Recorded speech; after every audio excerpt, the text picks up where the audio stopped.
Di era globalisasi ini, ada banyaknya perkembangan digital. Kita sebagai Gen Z, apakah sudah peduli dengan negeri sendiri? Kementerian Perindustrian mencatat bahwa ekspor batik mengalami kontraksi sebesar 8,39%. Lalu, siapa yang mempunyai batik? Ya, Indonesia. Siapa yang memproduksinya sekarang? Ya, banyak impor batik murah dari Cina. Ini adalah kiamat untuk ekonomi dan budaya Indonesia. Dan kita, para pemuda bangsa, apakah yang kita harus lakukan? Kita hanya fokus pada berita-berita gosip yang tidak penting, tapi kita lupa bahwa bangsa kita sedang genting. Identitas nasional adalah ciri khas yang membedakan suatu bangsa dengan bangsa yang lain. Mencakup sejarah, budaya, bahasa, dan nilai-nilai yang dianut oleh masyarakat. Di Indonesia, keberagaman adalah kekuatan. Dari Sabang hingga Merauke, kita memiliki banyak budaya dan bahasa yang kaya. Mengapa identitas nasional itu penting? Pertama, ia menciptakan rasa kebersamaan dan solidaritas. Ketika kita memahami dan menghargai identitas kita, bisa lebih mudah bersatu dalam menghadapi tantangan. Kedua, identitas nasional membantu kita menjaga warisan budaya agar tetap hidup dan relevan di tengah era globalisasi.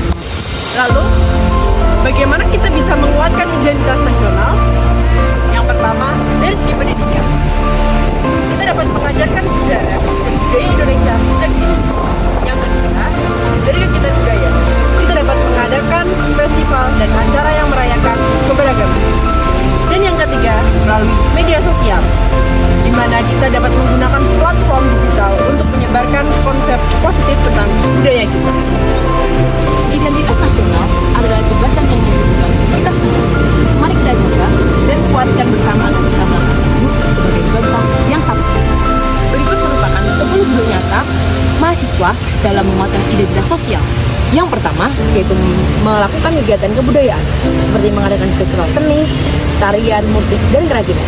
Yang kedua, pendidikan multikultural, yaitu mendorong pemahaman dengan keberagaman etnis dan budaya di Indonesia melalui seminar, diskusi, dan workshop.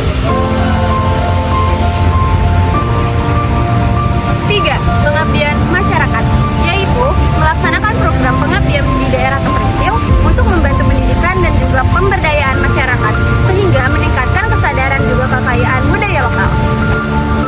4. Pendidikan sejarah, yaitu mengadakan seminar dan diskusi tentang sejarah perjuangan bangsa untuk menumbuhkan rasa cinta tanah air. Dan yang kelima, yaitu kampanye lingkungan, melakukan aksi lingkungan yang mengedukasi masyarakat tentang pentingnya menjaga alam sebagai bagian dari identitas nasional. Yang keenam ada lomba dan kompetisi. Melaksanakan lomba dan kompetisi dengan tema nasionalisme seperti puisi, esai, debat mengenai isu-isu kebangsaan. Selanjutnya ada pelestarian bahasa daerah. Memperkenalkan bahasa daerah dengan melaksanakan kelas bahasa ataupun workshop kepada para generasi muda yang sekarang. Lalu ada